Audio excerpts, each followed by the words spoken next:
Hello, my name is Christopher Ewestell Kinman, and welcome to our 12th Communal Practices conversation.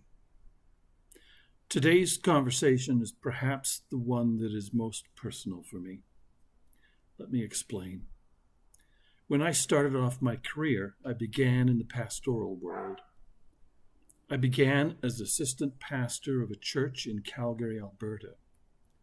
The senior pastor, a man I deeply admired and loved, was a first-generation immigrant from Trinidad. The church I primarily worked with was composed of a variety of people from different cultures and colors. The church began as a community of first-generation German immigrants. Over time, it included people from South Asia, from China, the Philippines, but the majority were first-generation immigrants from the islands of the Caribbean. Well, later in my life, I needed to turn away from the church. My experience at this church was rich and was beautiful. I was welcomed into this cultural mix of people. I learned about humility. I learned about community. I learned about the beauty of cultural differences. I learned about music, about food. I learned about the importance of fun and laughter in communal life. I learned how to listen. I learned how to attend. I also learned about the painful stings of racism. I learned about the joys of celebration. I learned about the importance of ceremonies around grief and love. This was an experience that formed the rest of my career, the rest of my life. And I must say, it also set me up for decades of working with First Nations communities. Well, the person I'm in conversation with today is this wonderful soul, a beautiful soul, as I call him. And he was a member of that church community when he was just a boy. In recent years, we were able to reconnect. Something lovely happened for both of us, for the circle joined up again at this stage in our lives. Both he and I are no longer in the church world, but we were formed by these early years, connected to this rich and beautiful community. So that is what we're talking about today. We are conversing about the diversities of community. We are conversing about food, about music, about culture, but also about racism and healing, and of course, about much, much more. Please welcome David Fung, family therapist, beautiful friend, and a soul I've known for a long time. Welcome. Well, let's start with this idea of, I'm using this language of communal practices. And when Lynn gave it to me, she never really explained it. We can figure out a little bit of what she meant. But what does that idea evoke for you? Communal practices. So for me, I think the first thing that comes to mind is connection, right? It has to do with what another mentor of mine, Gordon Neufeld, has to say, and he says that attachment is a master principle of the universe, right? And I believe that. I think that that's really true. So for me, communal practices is all about how do we go about, what are the rituals, what are the symbols around how we connect? What are the things that are in our lives, probably more often outside of consciousness, that allow us to connect, right? And so much of the interviews that you've already done, Chris, speak to some of the themes that really are evoked for me when I think about communal practices. I think about things like play. How do communities play? And I think like, how do communities, how do we make meaning out of things like food as a way of connecting, as a way of embedding some wisdom into the culture that wouldn't be there otherwise. You know, how do we make music as a community, right? So those are the things that are evoked for me. Those are the practices that anchor, give birth to attachment. Those are wonderful, and they hearken back to our mutual beginnings. Yes. Where you were a child and I was a young pastor, very young, and I was connected with your church at the time, and the church was this kind of a strange mix of old German people and people from the Caribbean, and it was a very formative time for me. So, but when I think back, because I know those are your roots, and I think of the concept of play, I think of the concept of food and the concept of music. I'd love to explore those and how they bring people together, how they attach people together. And by the way, I'm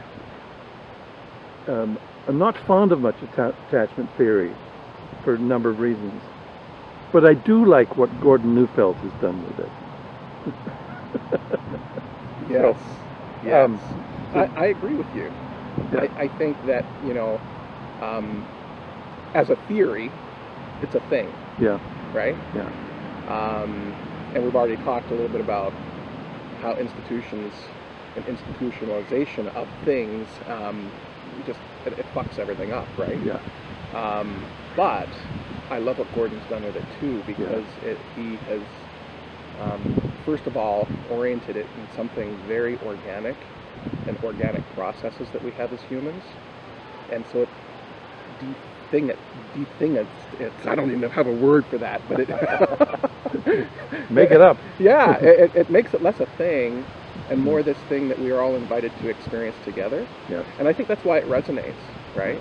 And I think theory can be used in a number of different ways, right? Yeah. Theory can mean sort of a proposition to be tested, right? Yeah. But I think the way he uses theory is more of a description of some things that we all can observe, right? Yeah. Like gravity, right? Right. We can describe it, right? And it's cohesive, right? And I think that's how he would think of his use, anyways, of attachment theory. And I concur, I agree with that. That has resonance for me. Let's talk food. Let's talk food. I sometimes joke that the beginnings of my weight issue happened during those church times, because I would have to visit people's homes, Right. and everyone fed you, and you couldn't say no. Food. Well, And to by the talk way- about food, let's take a step back and just talk about that community for a minute. Good, do that. Because that community, you're right, it was a community that was, it's just rich, right? Because here was this church that had been started by these first generation German folk, and then somehow that community became predominantly black and brown, Yeah. and we all loved each other. Yeah. Right, and there were Filipinos there, and South Asians, and Asian folks in that group, but then predominantly folks from the Caribbean, right? Yeah. And But the people from the Caribbean were all that mix anyway. Exactly. Now I know what you're talking about, but a lot of people probably watching this may not know what you're talking about. You tell what I'm talking about. Well, the Caribbean, there's a motto, at least in Jamaica, which is the island that I come from in the Caribbean, and it's the motto is "out of many, one people." There we go. Right, and what a lot of people don't know is that the forces of colonialism certainly are there. Yeah. But then obviously, the slave trade brought Africans there. But then in that history, people emigrated there to start to build the culture, the agriculture and the community in the islands. People were coming there from China. My last name is Fung, F-U-N-G. Fung Pun is actually the full name as it's supposed to be. My grandfather emigrated to Jamaica when he was a young man, and he came from Hong Kong, right? On my mother's side, I've got Scottish, influences. So again, just a rich mix, and people from South Asia that came that totally contributed to the culture, the cuisine of the islands. So it is a hodgepodge. It's a mix. A beautiful mix. So finding myself in that kind of a church in a monolithic white city was just like incredible. So here we had this community, right? Yeah. Where literally, I think it was survival, right? You had these small immigrant groups that found their way to each other in this community. And then again, none of this was spoken or explicit in that way consciously. But what was happening was we were sharing our traditions with each other, right? And one of the ways in which we shared our traditions with each other was through our cuisine. Yes. And I think back about that church, I don't think I can remember one sermon I heard. Like when I was in that church for most of my formative years, I don't remember anything like that. But what I do remember are the times we played together. What I do remember is the music. And what I do remember is the food. I remember, the Auntie Peggy's, rice and peas. Yes. I remember Auntie Joyce's, what did she make? She made these cornmeal dumplings, right? And ackee and sawfish, And I remember the food that the Chins used to bring to the group potlucks, right? And so, it was just so rich, that entire experience. But what was going on was we were sharing our traditions with each other through the cuisine. And it was a way for us to find a connection. Yeah. Then we had German food mixed in. We had German, we had so, you can tell I'm not a stranger to a good meal either, right? And perhaps my struggles there were rooted in that as well. But, well, those are precious memories, but to me you're articulating this well. It was a world just completely invested in diversity. Yeah. And the diversity was something beautiful that somehow, what's that slogan in Jamaica? Out of many, one people. Well, there we go. Yeah. Yeah. It's fantastic. A vision of community that includes diversity. Yeah, and I don't think, again, we had language for it like that back then. We're talking late 70s, early 80s, and I think if we could go back then and talk to the people that were building that community, I think what they would say is, kind of like, what options do we have? Like, we have to be connected to each other to survive in this environment that we're in, the dominant culture that was all around us, and these were just the ways in which it was happening, right? Got it. It wasn't a prescription. It was something that just flowed out of our need to be able to connect with each other. Came out of necessity. Yeah, for sure. Yeah. Wondering if you could talk a little bit more about, give me one sec here, about learning to live in a white dominant culture, and what that community taught, and what you've learned in that through the years.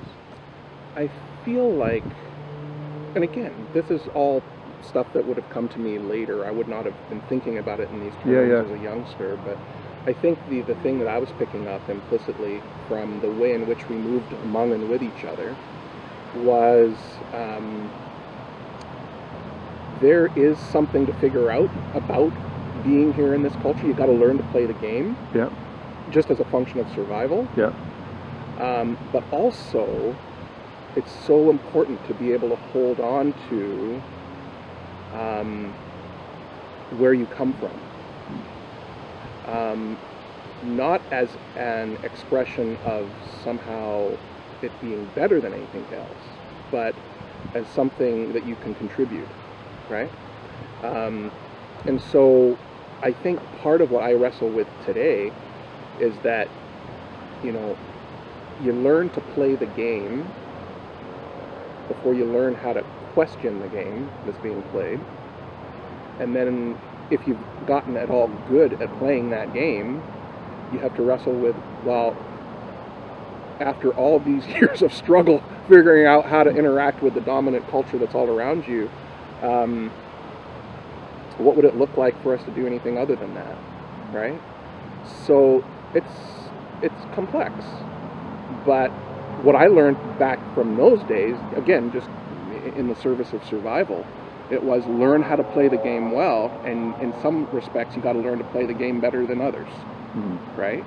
And then how to hold on to your own place, your own traditions, your own culture, your own ways, that becomes the tricky part. Are you able to kind of illustrate that a little bit, or to kind of break it down a little bit so that people might understand that a bit? Like, what is the game you learned to play, for instance? And how did that integrate into your daily life?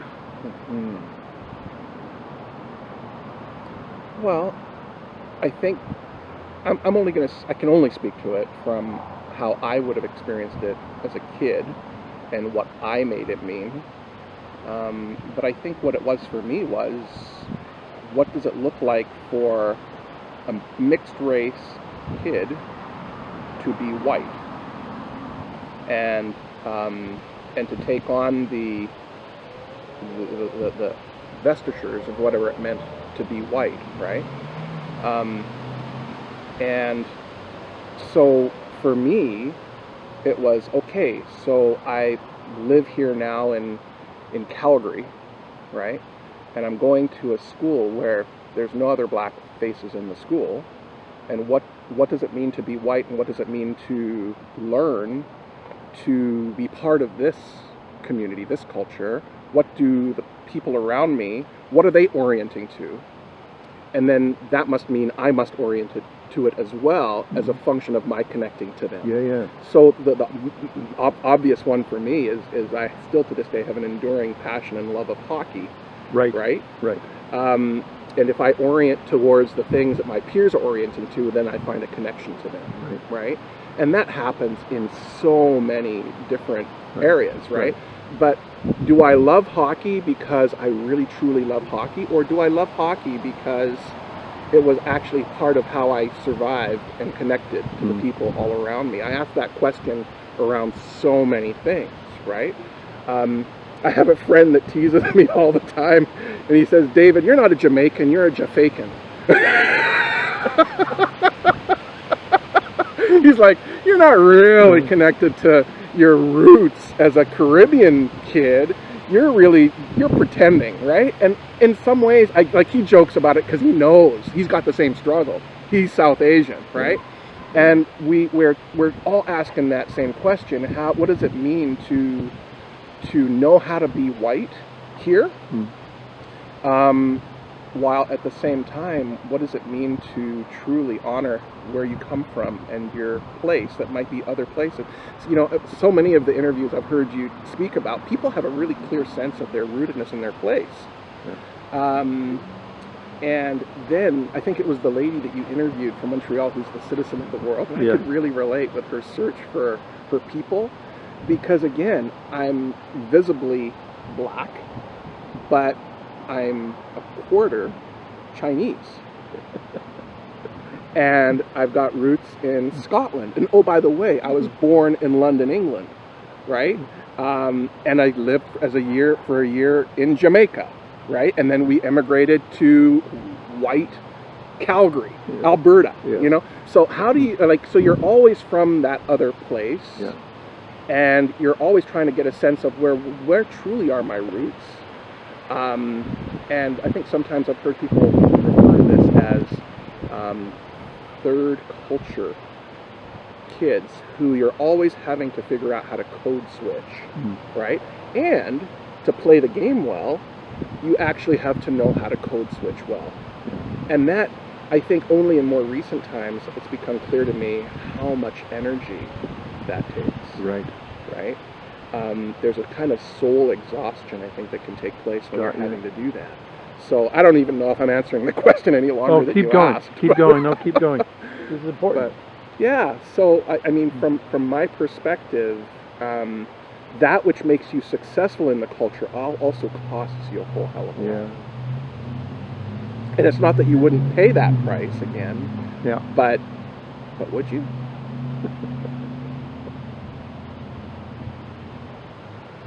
How are you keeping Jamaica and your family and those traditions alive in this day and age?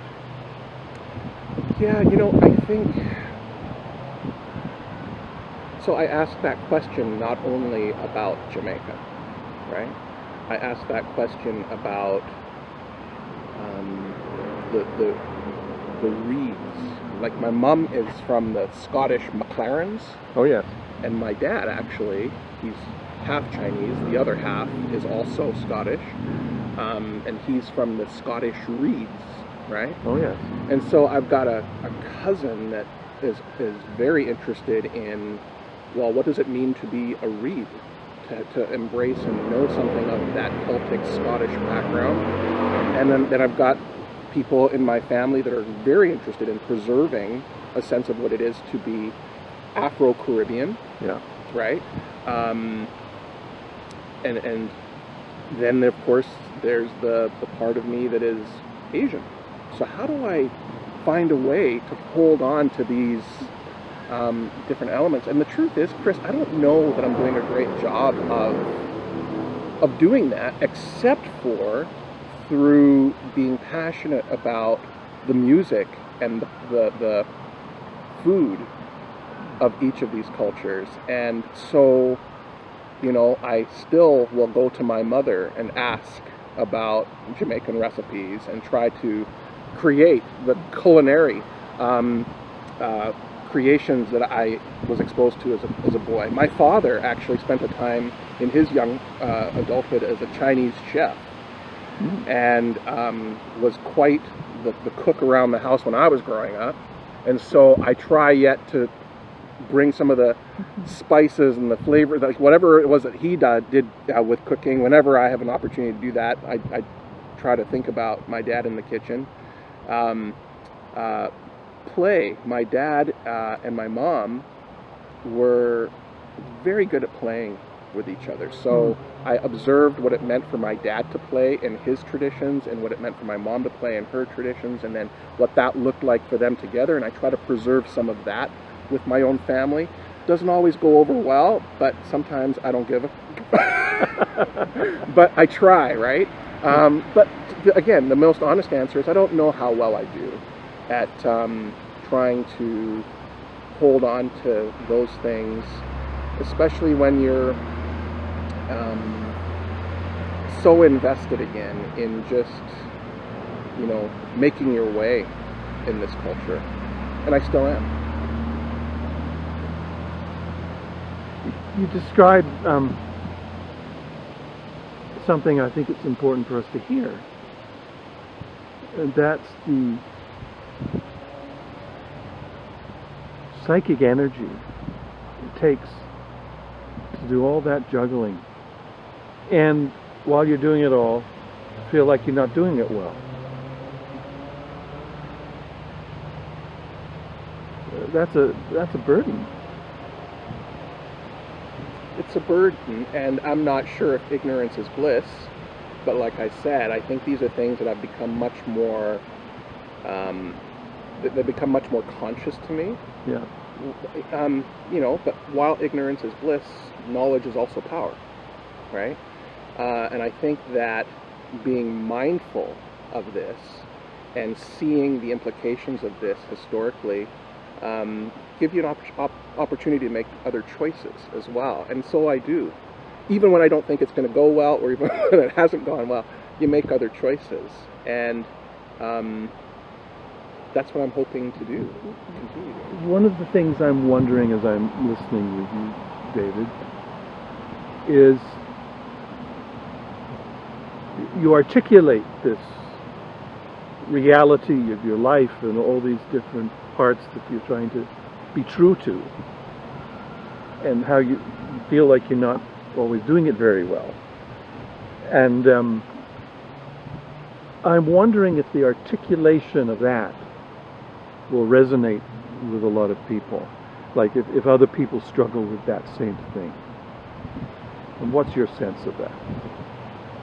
Well, I think, again, I'm thinking back now to some of the themes that I've heard expressed in some of the other interviews you've done, where people have felt either like outsiders, or they are seeking their people, or, you know, those kind. I think that people will resonate if they haven't had to deal with the privilege of not having to contend with any of those dynamics. Yeah. So I'm hoping in some way that people that would have any sense of being the outsider or having to figure out the code of the thing that they are under, I'm hoping that would resonate. Yeah. And adding to all of that, religion. Yeah. Which also, are you in or you out? You know, and I think we share that one. We share that one. Yeah. What thoughts on that? Are you in or you out? Well, I think that it's so interesting to be sitting with you, right, in this conversation, because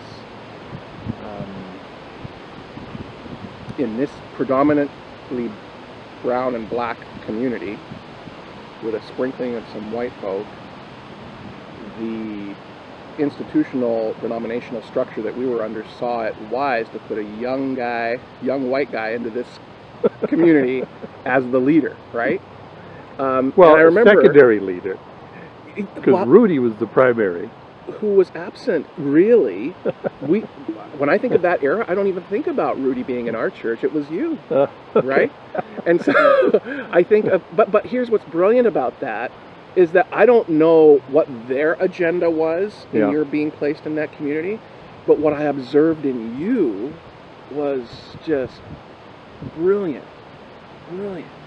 So I haven't told you this, and I don't know if this will make it into what you're going to edit in here, but you know, I have editing powers. Yes, you do.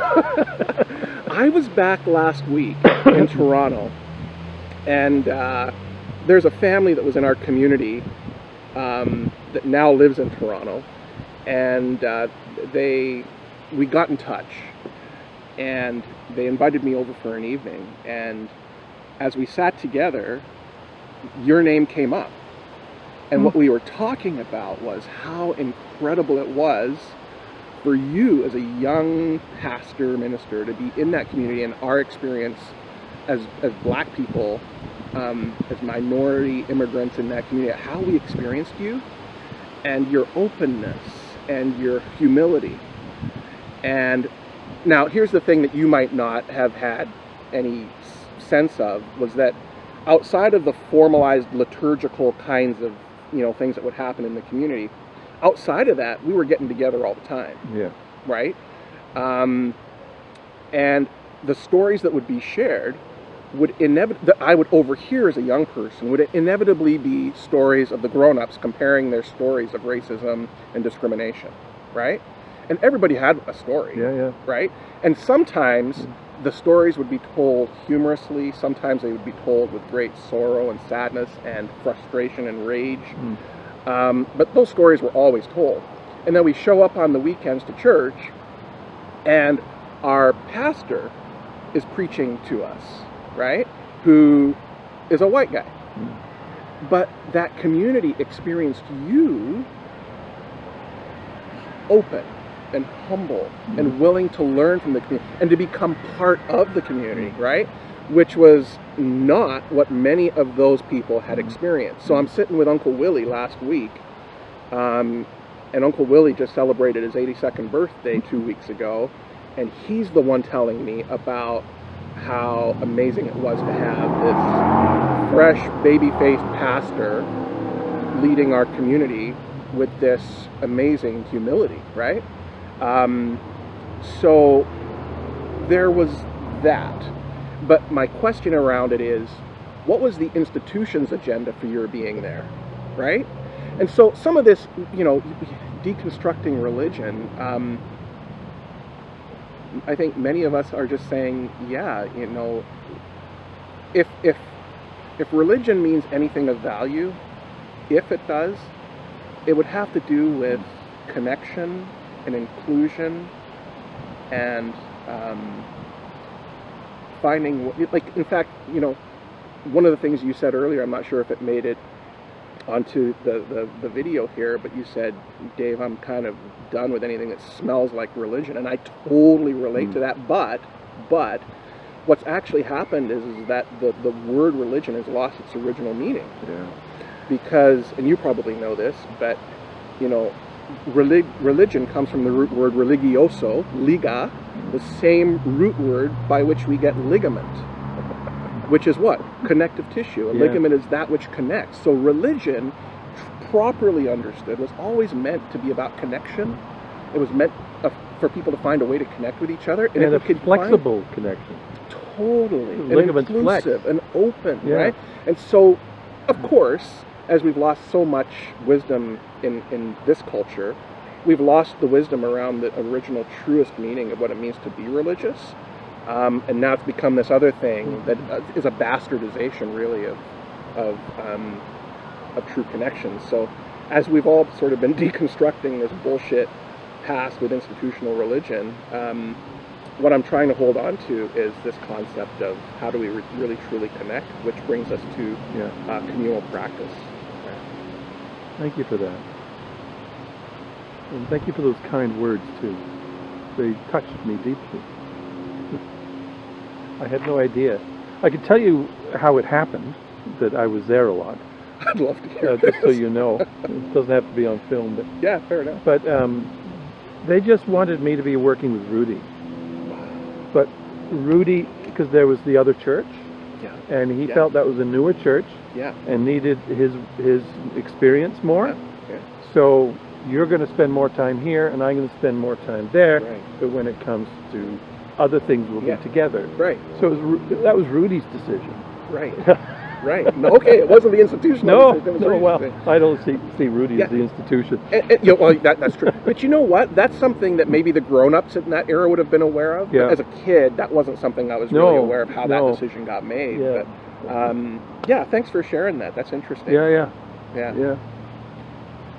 I love that man. And he loved me. And I've never stopped missing him. I get that. Yeah. I get that. Well, I mean, again, the humility of a young man to be able to, absorb, welcome, invite the wisdom of an elder from the Caribbean culture, right? That's, again, I think the thing that endeared you to that community. I think for me, I was an outsider as well growing up. First of all, I was born in Africa, in Nigeria. And my parents were British, and when we came to Canada, my Britishness stood out like a sore thumb. And I felt very uncomfortable, all sorts of ways,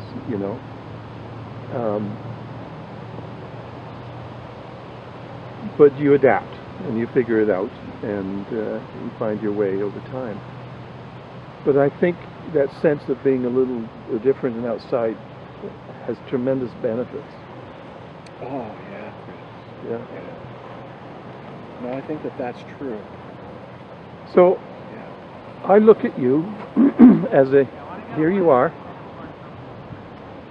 a family man, kids going off to university, and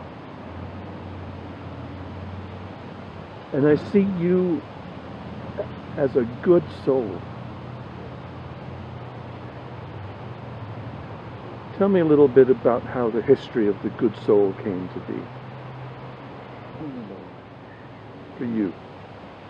I'm just trying to take a moment to wear that, to try that on, whatever it means to be a good soul. Well, I see you that way, and I, I wanted to say that because in some of these other struggles, you feel less than, right? And that was very clear. And I wanted you to know that my experience of you, and knowing you from a long time ago, you know, and then reconnecting,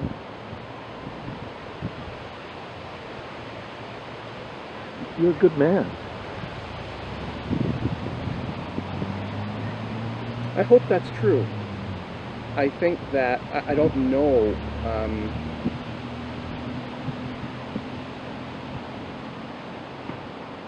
I guess maybe I'm getting hung up, Chris, on the word good, because there's so much historical investment in good versus bad. Let me reword it. Okay. You're a beautiful soul. I can live with that. Yeah, I can live with that. But because it's more textured, right? Yeah.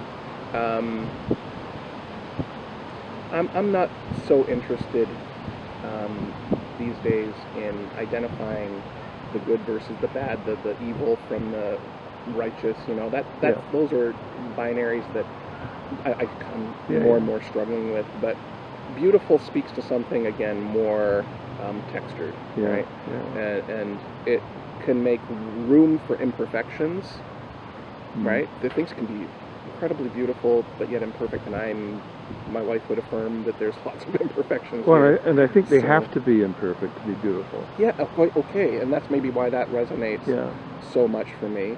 Yeah, I think we get nicked up walking through this life, right? And you used a word earlier, which is the word adaptation and being adaptive, and I think that there's a lot of grieving that has to happen for people to be truly adaptive. Yeah. And so one of the things I think that's been happening for me over the last 20 years is I'm trying to figure out how to grieve well that which has been lost, that which may not yet ever be recovered. Yeah. And as you do that, it has a way of allowing you to continue to put one foot in front of the other, which is an act of courage. And also, I love what Brian had to say in his presentation, where he said, these aren't only acts of courage, they're acts that take place when people feel supported.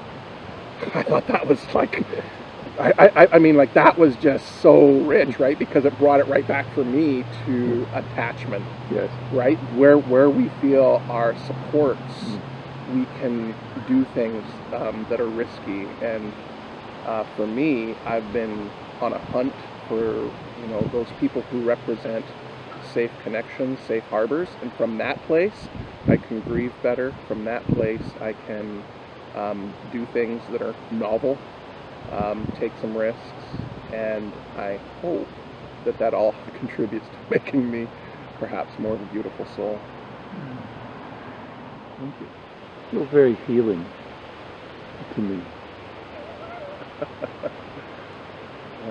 And I mean that in its meaning, in its richness, because healing implies a wound. And I'm meaning that, and I think you've articulated that, and I felt that as well.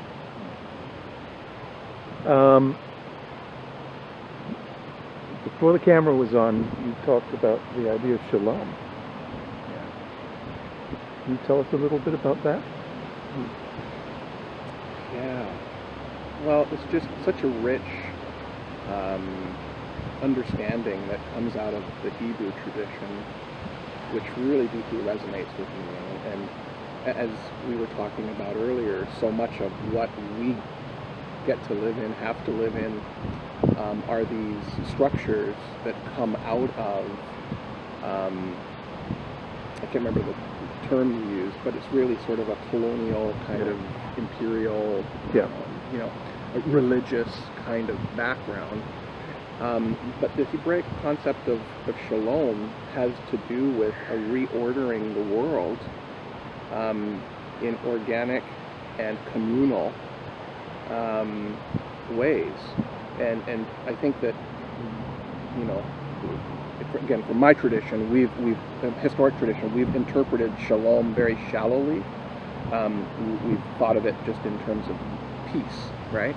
But shalom is so much deeper and richer than that, as I'm coming to understand it, which is that it's a deep restructuring and reordering of the way things are, right? To bring things back into harmony, right? Into unity. And so I've reflected around this concept of shalom for a decade now, and I'm still trying to figure out what that looks like, what it might mean, what the implications are. For me, as I try to bring more shalom into my day-to-day. Where did you come to this understanding of shalom? Well, I think it was part, actually, of my deconstructing my faith, right? And trying to understand, well, how did things get to be, like the current understandings that we have of spirituality, how did it become so fucked up? How did we get to this place? So to do that, you got to sort of go back and examine the roots. And the roots of my faith tradition are really quite deep in, Jewish thoughts and culture. Yeah. And what I've come to understand is that, again, as we've done so much in the West, I feel, is we've taken something quite beautiful and just bastardized it. And some of these beautiful, beautiful, wise ideas, traditions, we've made them mean something that they were never meant to mean or be interpreted that way. So part of my rediscovering the ancient concept of shalom was really just through going back and examining the Jewish roots of Christendom and Christianity and what we got wrong and what might be worth preserving or giving back the original meanings to. Something like that. What else might need preserving? Might we need to return to? That's a great question, Chris. It's running out. Okay. I think so much has been lost culturally. Here's a great irony, right? That you take traditional cultures, of which I think we all come from, that are really, really rooted, anchored, wise, and then you subjugate them in what we think of here now as the dominant culture, which is really a very young kind of understanding. And so, whatever it was that culture was meant to preserve, the rituals, the symbols, the meanings, the taboos, right? They get pushed down to somehow fit into that which we have here, right? And only then to discover that much of what you might have thought would have been culturally embedded as wisdom here has been lost now, right? So it's very frustrating in a sense. So your question about what is it that yet needs to be preserved, I think takes us back to those traditional cultures. Quite frankly, I don't think we can answer that from the culture that we're in currently, as it's currently put together. I think we've got to go right back to people that were much more connected to each other, and people that were much more connected to the land, people that were much more connected to nature, to space, different understandings of time, right? Do we need because here we are upon the land of the Silks people. Yeah. Sometimes called the Okanagan people. Right. Never ceded, ancestral land. To a great extent, there's a hospitality that lets us stay here. Oh boy, yeah, that's so true. And I'm thinking of that, what do we need to return to? But I'm also wondering, What do we need to create in response to the fact that we are on this land now? So that's, I love that you just said that, because I think, given that I come from a multiplicity of places, Yeah. and my being here in this unceded territory is an imposition, the only way really to answer that question around what yet needs to be preserved is to perhaps express where I come from, the multiplicity of places I come from, and then to humbly ask, what of that is worth preserving as a function of my being here, right? And I think we really do need to be mindful to ask that question to the right people, and I think you know who those people are. Isn't that an interesting turn in our conversation? We start with all these diversities and come back to the very ground that you and I are upon. And the need to return in some way to the people and the wisdom that looked after this land. One interesting turn. Well, Chris, I told you in a previous conversation, I told you about the impact as a little boy that you had on me in just observing your way in our community.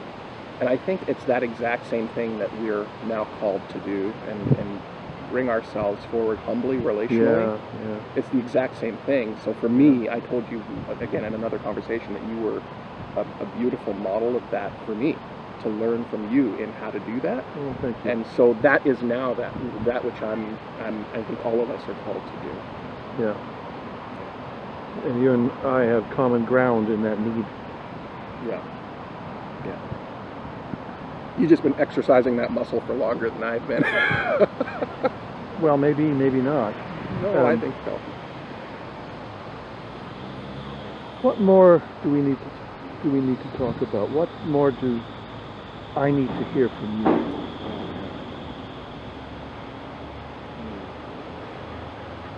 I don't. You need to hear me say thank you. I was honored that you would ask me to join this conversation that you've been having with so many, and I was not knowing exactly how I would have anything to contribute, because I was being so moved by what I was hearing in your other conversations, and it's been really wonderful to sit with you and entertain some of these questions that I hadn't really thought of in the way that you brought them forward in your questions. So it's been rich for me that way. I think that I just want to thank you for thinking to include my voice in these conversations. So thank you.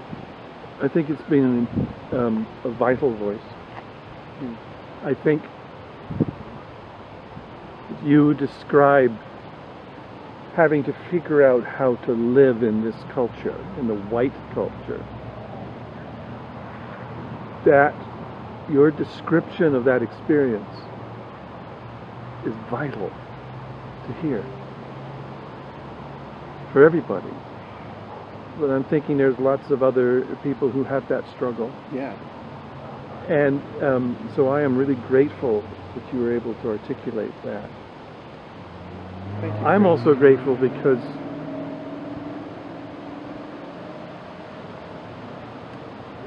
it's beautiful for me to have this conversation with you because of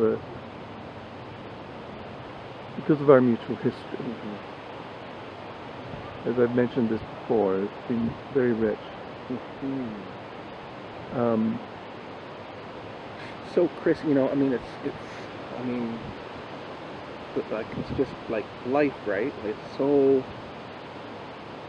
I don't know that you and I have sat together in person to have a conversation of this kind of depth probably 30 years. No. So to think and feel that I'm in your presence having this conversation, it's a little surreal. Yeah. And I'll be reflecting on this conversation for a long time, I think, after we're done here. So, yeah, I mean, I know you've written and talked a lot about rhizomes and how they are everywhere and are through time. And I'm just feeling in some way like this is a demonstration of that. So, thank you.